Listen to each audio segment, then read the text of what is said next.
Minha boa tarde a todos, minha felicidade de poder estar de volta a essa casa de tanta luz. Nós vamos conversar hoje sobre o que é ser espírita. E eu posso já ler uma frase retirada do livro do Método, parte 1, capítulo 3, item 30, na página 47, que diz assim: o verdadeiro espírita jamais deixará de fazer o bem, lenir o coração dos aflitos, consolar, acalmar desesperos, operar reformas morais. Essa é a sua missão. É nisso também que encontrará satisfação real. Por aqui, nós já percebemos que não é fácil, né? Mas, porém, não é difícil e muito menos impossível. Quando eu li esta frase, eu me lembrei do nosso querido e mestre, por que não dizer também, Bezerra de Menezes, que estamos agora comemorando, né, mais um ano da sua chegada no plano terreno. E Bezerra de Menezes é muito interessante porque, além de tudo que a gente já ouviu e ouve falar dele, né, como o médico dos pobres principalmente, a gente deve lembrar que ele foi muito mais do que médico dos pobres. Bezerra de Menezes foi aquele que jamais deixou de praticar ao bem, né? Foi aquele que cuidou do coração dos aflitos, que consolou, que acalmou os desesperados, que operou reformas morais, e dentre elas aquela que nós ainda hoje achamos a mais difícil, talvez, de ser implantada, que foi no meio político, pois Bezerra chegou a ser por 2 vezes vereador, né? E trabalhou também como deputado, sofreu várias perseguições e, além disso, na presidência de Deodoro da Fonseca, se eu não estou enganada, ele ainda promoveu um artigo pedindo que, dentro do Código Penal brasileiro, algumas mudanças fossem feitas em relação aos espíritas. Quer dizer, ele usou tudo que ele pôde para o bem, como médico, como espírita, né? Visto que, além disso, ele levou quase que 10 anos estudando, se envolvendo com o meio espírita, escrevendo revistas espíritas da época, mas só quando faziam mais ou menos 10 anos dessa sua dedicação é que ele se expôs publicamente como um espírita. Isso me lembra um pouco minha mãe, porque cada vez que alguém perguntava para ela qual é a sua religião, aí ela dizia, assim, eu sou espírita, mas eu não sou espírita, né? Porque ser espírita exige muito e eu faço muito pouco. Então ela dizia que ela não tinha o direito, ou diz ainda, né, que ainda está entre nós, que ela não tem o direito de se chamar espírita. E eu até compreendo, porque minha mãe sofreu muito dessas discriminações, né, porque minha avó saiu do catolicismo para o espiritismo, e também pela vida corrida e várias tantas outros fatores, ela não conseguiu participar de uma casa, de estudos, né? Porém, não deixou de me puxar quase que pelas orelhas para adentrar ao movimento espírita. Com sua visão, com a sua intuição, me fez estar onde hoje aqui estou. Então, é um compromisso ser espírita, sim, porque é necessário conhecer, entender, apreender e praticar.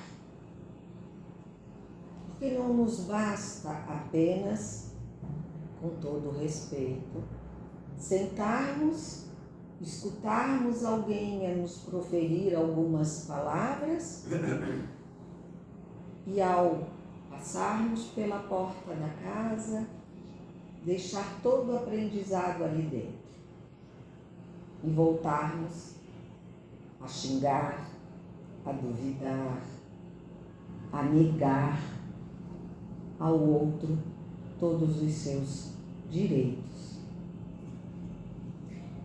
E Divaldo, numa entrevista em janeiro de 1990, lhe perguntaram o que é ser espírita?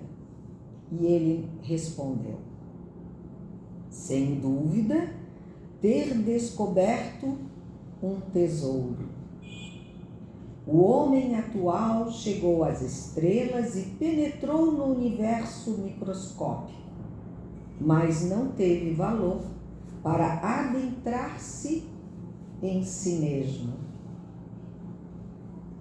O Espiritismo lhe propõe um desafio, o do autoconhecimento e descobrimento, mostrando-lhe que é um ser imortal e que a morte somente é uma transição de uma para outra realidade. Palavras bonitas, certeiras, mas será que nós entendemos o que ele nos diz aqui? Principalmente quando ele fala que não basta querermos ir às estrelas ou brilharmos tanto quanto elas, muitas vezes até para ofuscar os olhares alheios, mas que se faz sempre necessário olharmos para nós mesmos, porque daí nós estaremos cuidando verdadeiramente das nossas vidas. E enquanto isso o fazemos, não caímos no erro ou na tentação de cuidar da vida alheia.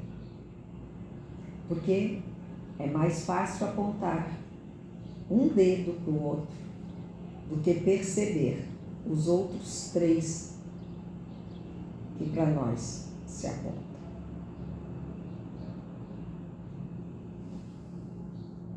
Outro detalhe é na questão do entendimento da nossa imortalidade.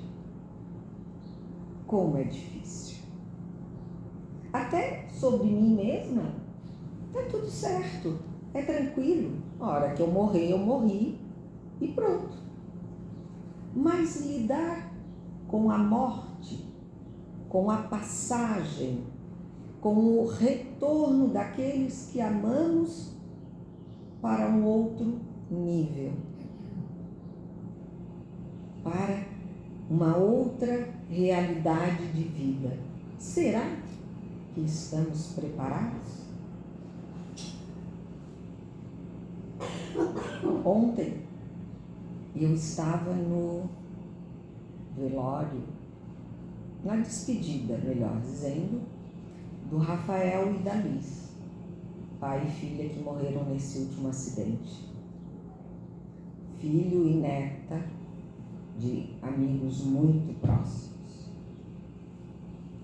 E eu vou lhe dizer uma coisa, a única coisa que fortaleceu o meu coração foi quando eu percebi que, ao invés de olhar para a neta dela e lembrar da minha, que só tem 1 ano de diferença, e que a gente comungou da felicidade de ser avó praticamente juntas, foi perceber que ali não era a criança Liz, mas era um espírito que voltava junto com um outro espírito, hoje até então vivendo como seu pai, para o plano espiritual.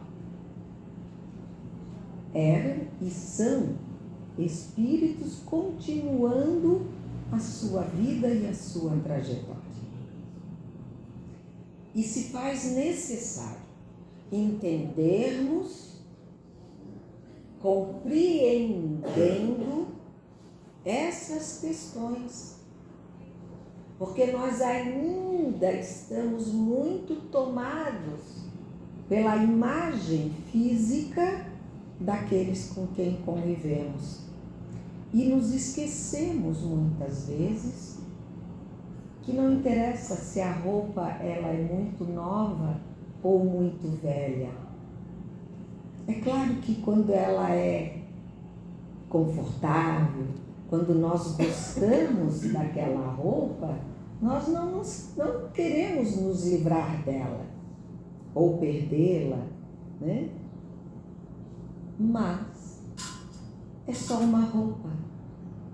O importante é, muitas das vezes, a lembrança de quem me deu aquela roupa, ou do porquê que eu fiquei com aquela roupa.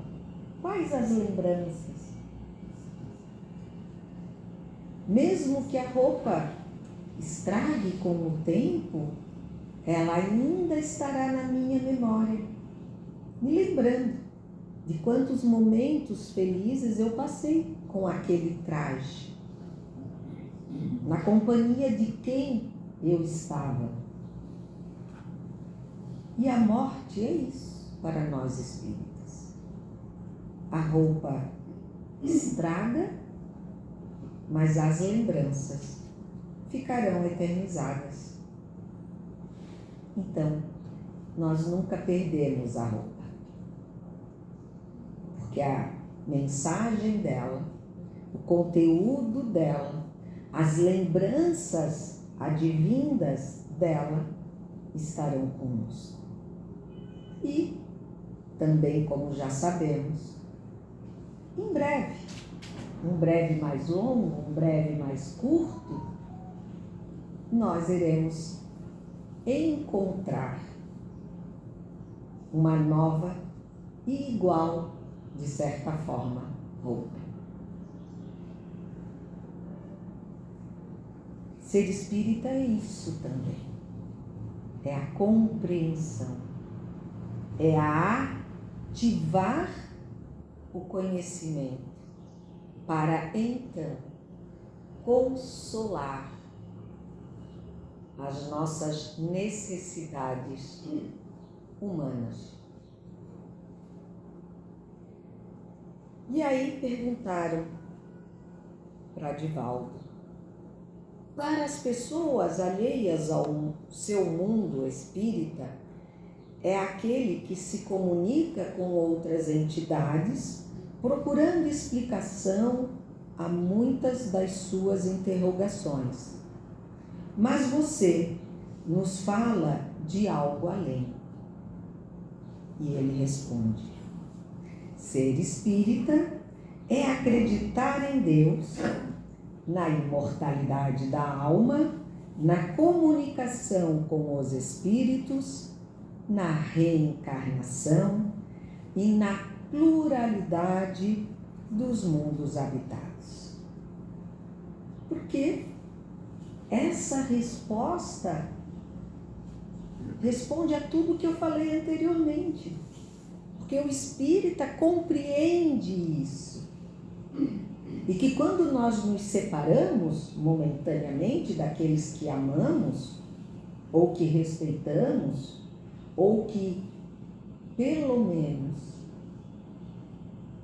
desejamos o bem, que deve ser desejado e sentido para todos aqueles que não conhecemos, pelo menos de contato nesse plano, né? Pois são todos nossos irmãos, nós precisamos focar que essa separação, ela é por pouco tempo. É exatamente a viagem que muitos, às vezes, dos nossos pais. Meu pai, na minha infância, viajava muito a serviço. Então, estava sempre indo, depois voltava. Tantos filhos que hoje moram fora, em outro país, e que se não fosse agora o advento da internet e tudo mais, mídias sociais, quanto tempo a gente ficava sem ver a face dos nossos seres amados, que não estavam em outro plano, às vezes somente em outro continente. E nós sofríamos tanto quanto sofremos quando eles vão para o outro plano, no qual nós temos a certeza de que iremos encontrá-los. A base da nossa conduta ética e moral radica nos ensinamentos de Jesus. A presença dos espíritos é uma questão secundária neste planejamento transcendental e transpessoal da vida. Sim, porque há muitos que acham que ser espírita é alguma coisa, ou ver um espírito, ou ouvi-lo, senti-lo, é algo de muita importância. Não. Isso é uma consequência das nossas necessidades de aprendizado e de trabalho. Mas o que na verdade é o ponto principal da nossa vivência, seja como espíritas ou não, é de sentir Deus e seguir Jesus.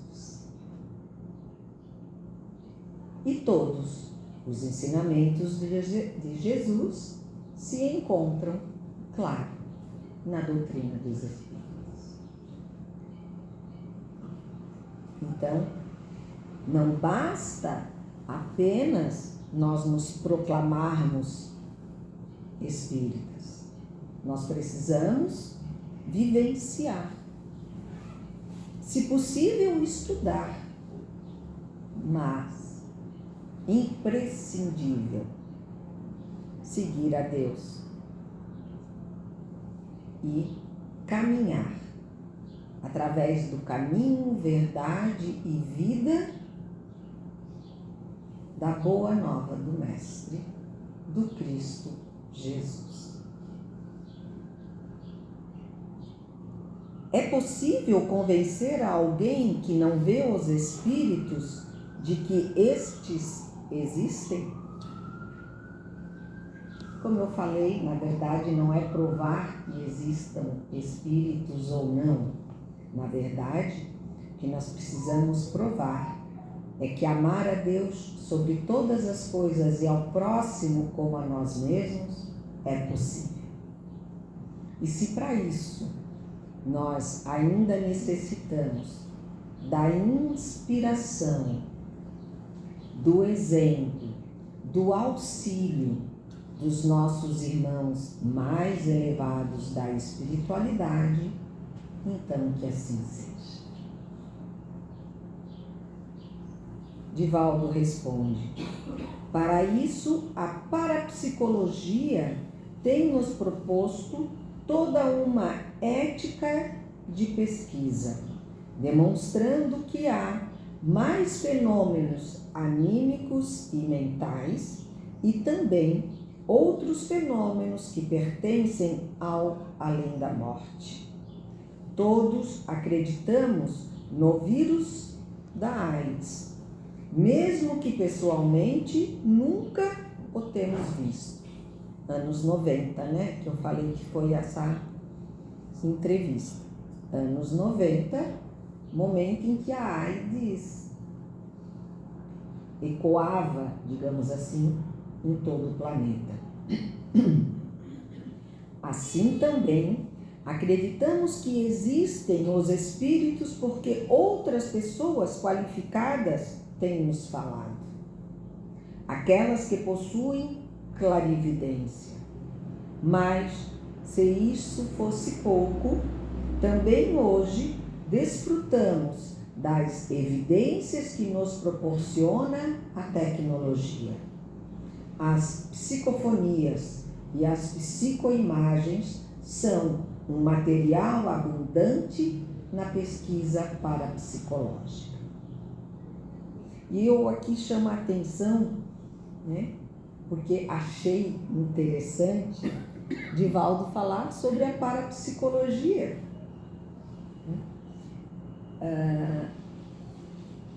Por que ele está falando no que a parapsicologia nos prova e não do que o Espiritismo nos provou? Porque ele vem trazer a ciência. A ciência como a prova de todo o acontecimento. Da mesma forma que Kardec adentrou a doutrina dos espíritos. Ele foi unicamente como um observador científico daqueles tais chamados fenômenos de mesas que respondiam perguntas e que, mesmo sem asas, levitavam. E aí, aquele cientista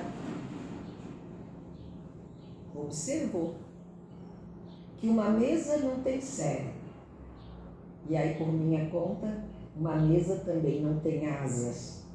E se nenhum truque havia naquelas mesas, como poderiam elas ter inteligência e capacidade de responder perguntas e de levitar?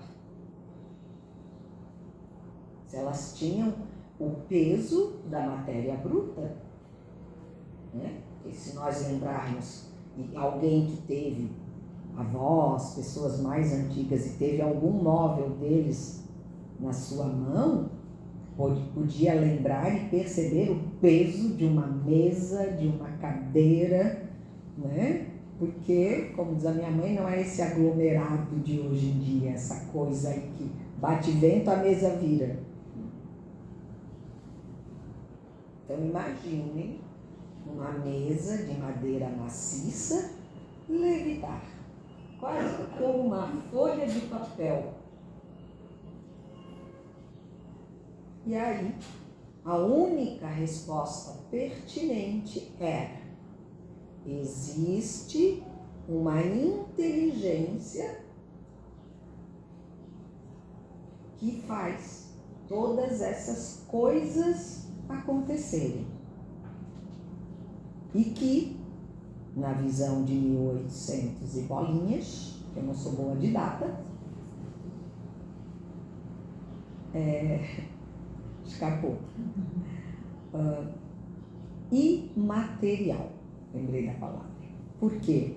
Porque não era vista com os olhos daquilo que chamamos de matéria, né? Porque para nós, matéria é algo palpável e visto pelos olhos materiais. Hoje, através dos cientistas, nós já sabemos que há muito mais além, né, daquilo que os nossos olhos podem ver, sentir e que também são chamadas de matéria. Não dita pelos espíritos, mas dita por cientistas. Então, aí a certeza, a declaração da ciência por nós.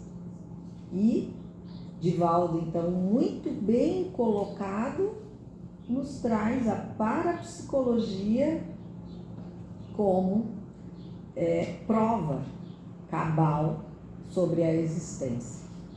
E aqui vou até dar um adendo que eu conheci uma pessoa, era um parapsicólogo muito famoso, fez grandes trabalhos, e ele, quando ele iniciou a carreira dele como parapsicólogo, ele não acreditava em espíritos, ele acreditava na força divina de sermos deuses, filhos de um Deus, ou melhor, deusinhos, né? E que por isso tínhamos grandes capacidades de mudarmos a nossa vida. E ele, depois de talvez 10 anos, nós nos reencontramos e ele tinha se convertido à doutrina dos espíritos, porque ele percebeu que só assim ele conseguia ter clareza sobre a ciência que ele mesmo divulgava. Então,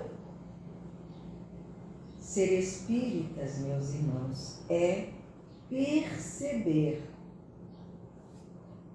que temos potenciais dentro de cada um de nós que muitas vezes nós não enxergamos, não nos dedicamos a esses potenciais por medo, por preguiça, por falta de apoio, enfim, cada um sabe de si, mas principalmente porque não olhamos para nós mesmos e não damos crédito ao fato, bem lembrado por esse parapsicólogo amigo, de que somos filhos de Deus e, por isso, deusinhos.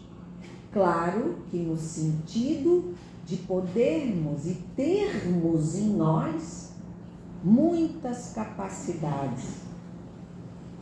E só para termos ideia, uma delas é a força que nos faz continuar a caminhada, mesmo nas separações mais cruéis daqueles que amamos. Perguntem a qualquer mãe que se separou de um filho e que continuou a sua trajetória de vida nesse plano, que ela vai lhes dizer: eu não sei de onde eu tirei força, porque doía demais, mas quando eu vi, eu estava indo, porque eu encontrei esse ou aquele ou aquilo que não sei de onde veio ou porque veio, mas foi o meu esteio, foi o que me amparou e o que me fez prosseguir a minha caminhada. E isso se chama providência divina. Aquela que nos traz aquilo que precisamos. Aquela que acorda as divindades que temos em nós mesmos, do poder, neste exemplo, da superação, que Jesus nos demonstrou tantas e tantas vezes em todo o seu trajeto de luz, quando conosco esteve e deixou como exemplo. Ele superou a tudo e a todos, ainda nos pedindo ao Pai que nos perdoasse, porque como crianças ainda não sabíamos o que estávamos fazendo. Meu tempo acabou, mas é muito importante, meus irmãos, que nos conduzamos ao caminho da boa vontade, para dentro de nós encontrarmos o verdadeiro Filho de Deus, ou o Espírito que habita em nós. Obrigada a todos. Obrigada, casa. Número 9.